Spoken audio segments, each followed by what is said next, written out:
Part 1, The Warning That Was Ignored. The conference hall fell silent when Elder Sareth stood.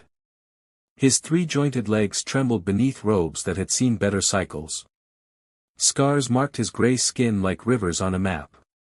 Around him sat the Council of 7 Systems, leaders who commanded fleets that could crack planets. But none of them had seen what Sareth had seen.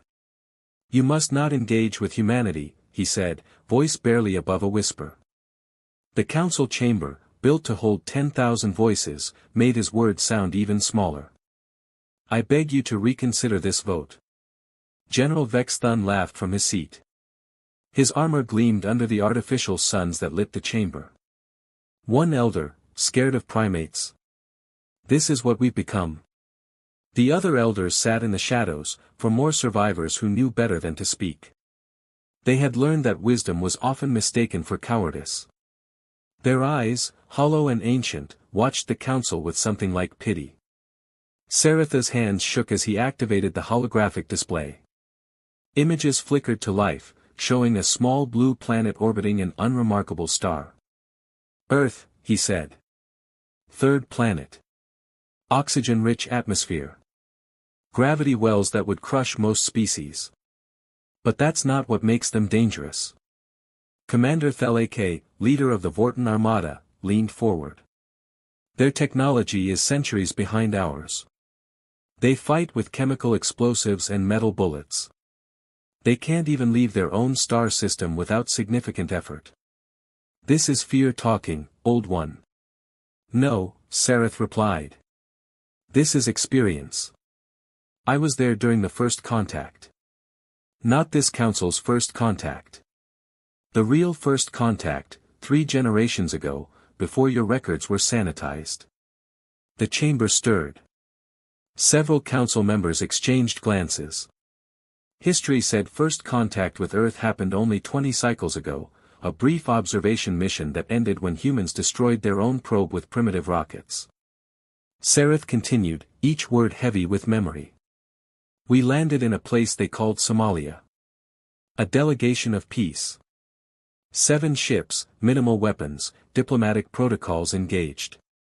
We thought we were meeting a fractured species, desperate for guidance. We were right about the fractured part. Wrong about everything else."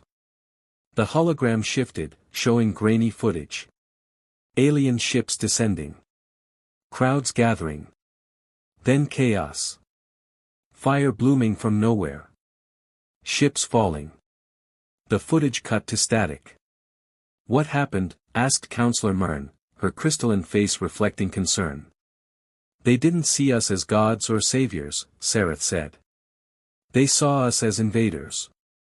Within minutes, they attacked with everything they had. Not just their military. Everyone. A child threw rocks.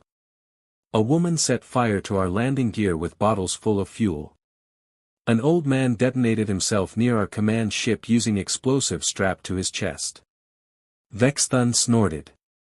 "Suicide tactics. Primitive and desperate. Effective," Sareth corrected. "We lost 4 ships in 30 minutes. The survivors retreated, but not before they analyzed us. They took samples. They studied our technology. They learned from corpses and wreckage. And then they did something no other species has ever done. They shared the information freely. No government control. No military secrets. Within days, every human on their planet knew about us." The council shifted uncomfortably. Information control was the foundation of every galactic civilization. Secrets meant power. But humans, apparently, treated knowledge like air. The second contact team, Sareth continued, voice dropping, consisted entirely of military observers. They stayed in orbit, watching. What they saw terrified them. In just months, humans had reverse-engineered enough of our technology to create crude defense systems. They built weapons from our discarded parts. They learned our language from audio recordings. One scientist, working in isolation, cracked our quantum encryption using nothing but mathematics and something they called coffee. He paused, letting that sink in. When the observers reported this, Command decided to test them. They sent in combat drones. Advanced AI units designed to suppress resistance on primitive worlds. The drones lasted 6 hours. Humans used the terrain, used their own people as bait, and used improvised electromagnetic pulses built from old Earth technology. When the drones stopped transmitting, recovery teams found them reprogrammed, turned against their original function. General Vex Thun stood, his patience exhausted. Enough stories, Elder. These are tactics any desperate species would use. We've conquered 47 worlds. Earth will be 48. The vote is tomorrow, and I intend to see it pass.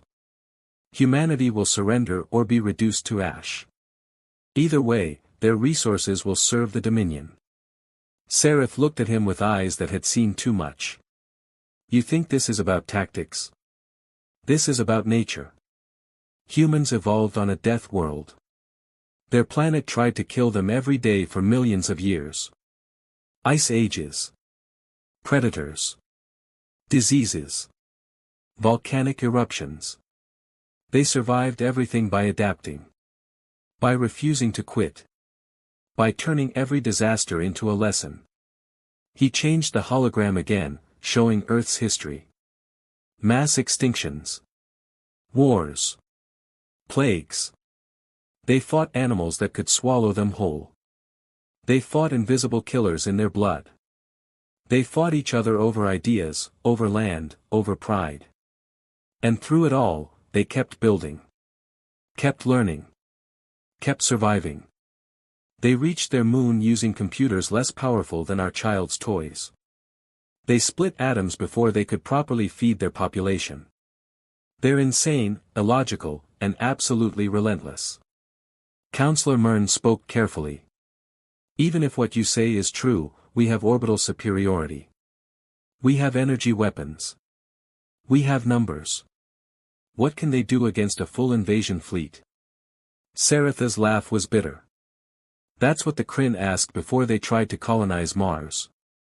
That's what the Zelthorians asked before they attempted to mine Earth's moon. Both species are extinct now. Humans don't just fight. They learn who hurt them, and they hunt them down. The Kryn colony lasted 8 months before humans built generation ships and traveled to their home world. Primitive ships. Slow. Barely functional. But they arrived, and they brought rage with them. The council erupted in disbelief. Impossible, someone shouted. There's no record of this. Of course not, Sereth replied. Both incidents were erased from official history. Too embarrassing. Too terrifying. But we 4 elders remember. We were there. We saw what humans become when you threaten their home. They don't just defend. They evolve into something worse than any weapon. He walked toward the center of the chamber, holograms swirling around him. I watched a human mother, wounded, dragging herself through fire to reach her child. When she got there, she didn't cry. She didn't surrender. She picked up a piece of metal and killed 3 soldiers. Then she used their weapons to kill 3 more. She died standing up. The chamber fell silent. That's 1 human, Sereth said. 1 mother. Now imagine billions of them. Imagine what they'll do when you bomb their cities. When you kill their families. When you make them desperate. They won't just fight back.